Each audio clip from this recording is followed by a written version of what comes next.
ঠিক কিনা? মমিন তো কখনো মাথা নত করে না, নশবন্দি কারাগারে। ঠিক কিনা? মমিন তো কখনো মাথা নত করে না, নশবন্দি কারাগারে। আল্লাহর ভালোবাসা যে পেয়েছে, রুখবে বলো তারে কেমন করে?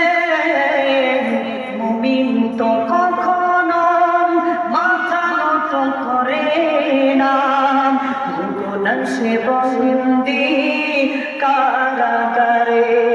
মুমিন তো